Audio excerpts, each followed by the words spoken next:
राधे राधे महाराज जी।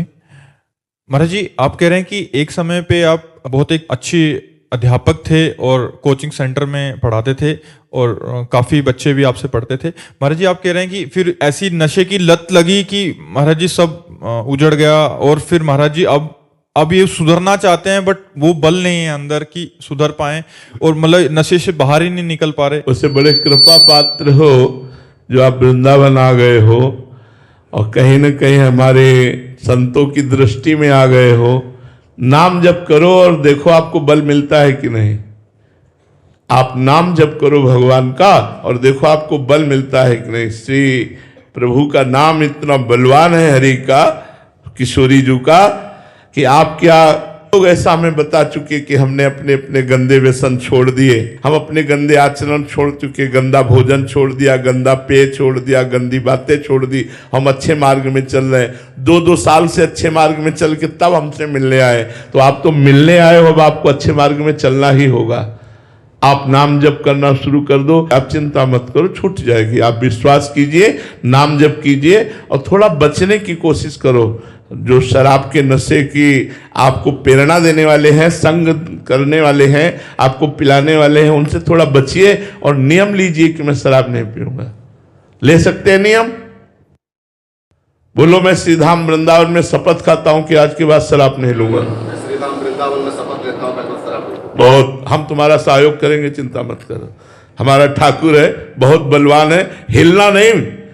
हमारी तुम्हारी दोस्ती पक्की, हिलना नहीं इस बात से। बिल्कुल आप नाम जप करो, अगर बदलाव ना आवे तो हमें आप बताना। आज से शराब मत पीना, शपथ खा लिया है, नाम जप करो, थोड़ी कठिनता झेलो और आगे देखो आपको प्यार मिलता है कि नहीं। जहां पर कृपा राम की हुई ता पर कृपा करे सब कोई। आप चिंता न करो, हमारी बात पर विश्वास कर लो यार, हमारी बात पर विश्वास कर लो। आपके शरण में आना चाहता हूं। हाँ बिल्कुल, हम तो आपको हृदय से लगाए हैं, हमारी बात समझ लो। आज के बाद शराब मत पीना, नाम जप करो, जो परेशानियां उनको सहो, आगे का रास्ता खुल जाएगा। ठीक है, आप धैर्य पूर्वक चलना। ये नहीं कि 10 दिन देखो कि 10 दिन में हमें नौकरी नहीं मिली, हम फिर शराब अपना दिमाग ठीक करने के लिए पीने लगे। शराब दिमाग नहीं ठीक करती, शराब दिमाग खराब करती है। दिमाग, अब हम तो कैसे तुम्हें बताएं, आप लोग तो जानते हैं शराबी भाइयों की क्या लीलाएं होती है।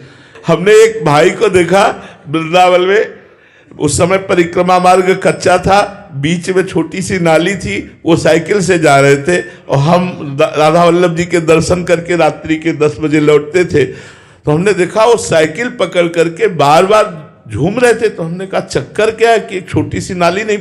अंततो गत्वा मैं साइकिल से तो उस नाली में गिर गए जो उनके नजदीक आए। तो उनका भाई तुम्हें चक्कर आ गया क्या? तो जब उनकी भाषा निकली और उनकी गंध आई तो हमका भाई ये शराब पिए, उनको उठा के खड़ा किया। हमका भाई थोड़ा तो समझ यार, अगर तू 1500 रुपए का फल फूल लेकर घर जाता तो बच्चे तुझे प्यार करते, तो शराब पी करके नालियों में गिर रहा है, क्या तेरी हालत है। ए भाई, शराब से ना स्वास्थ्य ठीक रहता है, ना बुद्धि ठीक रहती है। लोग कहते हैं रिलैक्स, यार अगर शराब से रिलैक्स होता तो सब रिलैक्स हो जाते। रिलैक्स भगवान के चरणारविंद से होगा।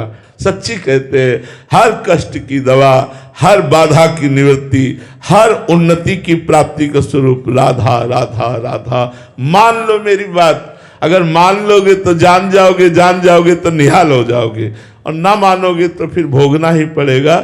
इसलिए सबसे प्रार्थना है, पशुओं का मांस मत खाओ, शराब मत पियो। गृहस्थ हो तो अपनी पत्नी से प्यार करो, दूसरी स्त्रियों की तरफ व्यभिचार दृष्टि मत रखो, और भगवान का जितना बन सके नाम जप करो। और जो भी तुम्हें कर्तव्य मिला हो, अपने कर्तव्य को ईमानदारी से राष्ट्र सेवा के लिए समर्पित करो। एक किसान भी राष्ट्र सेवक है, एक व्यापारी भी राष्ट्र सेवक है, एक आर्मी का जवान भी राष्ट्र सेवक, क्योंकि सब मिलकर के हम अपने राष्ट्र को समृद्ध, सुख और शांति युक्त बनाएं। इसलिए हम गंदे आचरणों को छोड़ें, गंदे व्यवहार को छोड़ें, तो हमारा राष्ट्र धर्मयुक्त है। भारत एक धर्मयुक्त शांति प्रधान देश है। यहाँ ये सब गंदी बातें नहीं, यहाँ तो बहुत एक दूसरे को प्राण देकर सुख देने वाले लोग हुए हैं। हम दूसरों के प्राण हरण कर रहे हैं अपने सुख के लिए, व्यभिचार आदि करके। इसलिए गंदी बातें छोड़ो, खूब नाम जप करो।